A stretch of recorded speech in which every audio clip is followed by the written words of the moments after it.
What is the meaning of life? This is probably the easiest question to ask if you want to sound deep and philosophical. And there's a great reason for that. Because there's no simple answer to this. Everybody has their own version of an answer. We are constantly bombarded by the different opinions. But it might not suit us in the first place. But I sincerely believe that there's a version of the truth out there that is perfect for everybody. My name is Eli. This is How to Live. And today, I want to help you find your purpose. I don't necessarily believe in fate, but man does it seem like so many people are bound by their circumstances. Take my case for example. I was born in a tiny village in the middle of northern Hungary into a large stereotypical Romani family. Unfortunately, most people in my family aren't even expected to finish middle school, so it was practically a miracle that I got to where I am today. But take me as a child from an outsider's perspective. I was living among these people, taking on their attributes just by being in proximity. I was probably gonna be another construction worker, huh? And with the way things were going, that was probably going to be my fate. But due to a set of very lucky circumstances and occurrences, I managed to enroll into a trade school focused on software development. I just barely managed to slip in with my terrible grades, and yeah, I kept up that tendency for a while. And my results weren't exactly that much different in high school either. But as I said before, my need to break out of this environment had motivated me to study. And through actually focusing on my subjects, I have found out something incredible. I have a pretty good knack for this whole thing. I graduated with nearly perfect results and enrolled into a pretty decent university. And as I said like a dozen times before, I'm one of the best students here right now. All the while putting in almost minimal effort in order to keep up with the curriculum. Because I must admit, it's not just hard work. I have a sense of inner talent, a sizable advantage when it comes to things like math, programming, physics and so on. Because many of my peers probably put in far more work and resources than I do, for far worse results.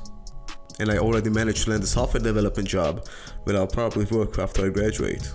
So it probably seems like I'm gonna be a software engineer for most of my life, huh? So what?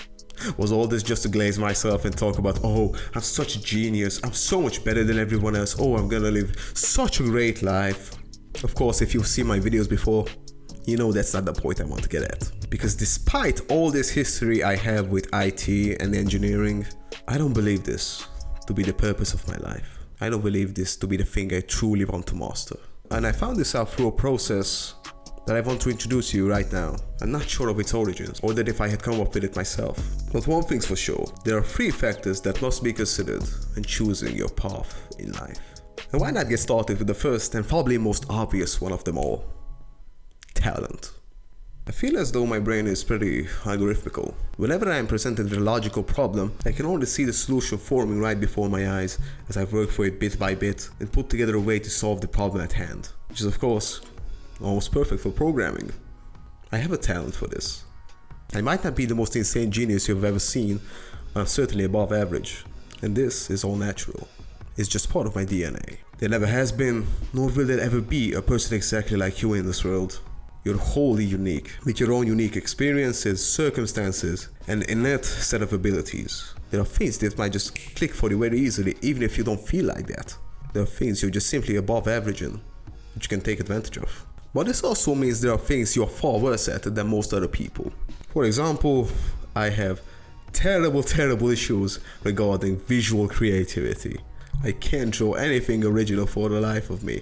I have so much trouble when it comes to editing these videos, when it comes to thumbnails. It's arguably the hardest part of it all because I just can't imagine it for the life of me. And I can work towards improving it for sure, but I'm never gonna be better at it than someone who is born with more artistic capabilities. That's just a fact in life. These are things to consider and build upon, to know your advantages and disadvantages, and to form your plans around that. But still, I consider this to be the least important factor of them all, because there's something that's going to surpass even a genius with raw talent when used correctly. Hard work. Although I have yet to read it myself, there's a great quote from Hajime no Ippo that I just have to share with you right now. Everyone who works hard is rewarded. However, all those who have succeeded have worked hard. And that shit goes hard, because it's true. If you have seen my video about opening up to others, you know the story of my second semester where I relied on nothing but my innate knowledge, which unfortunately got me into a pretty sticky situation. I had to work incredibly hard to bring myself back from that. And without hard work, I wouldn't be here today. Because hard work is the foundation of all success. If you aren't putting in 120% effort into something, it's not going to be on the level that you want it to be. For greatness, you must make sacrifices.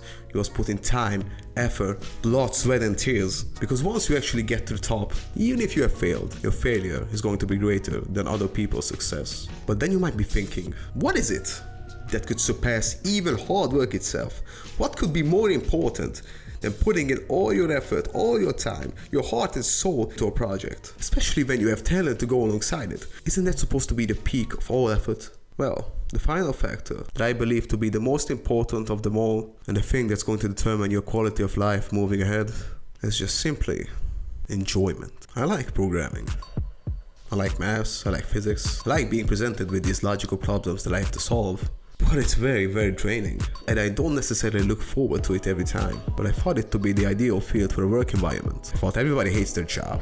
Because other places I've worked before, whenever I worked construction with my family, or the time I used to work fast food, I knew that shit fucking sucked. And it was physically straining as well. I knew of the terrible injuries my family members endured over the many years of construction work. So just a nice cozy office job sounded ideal.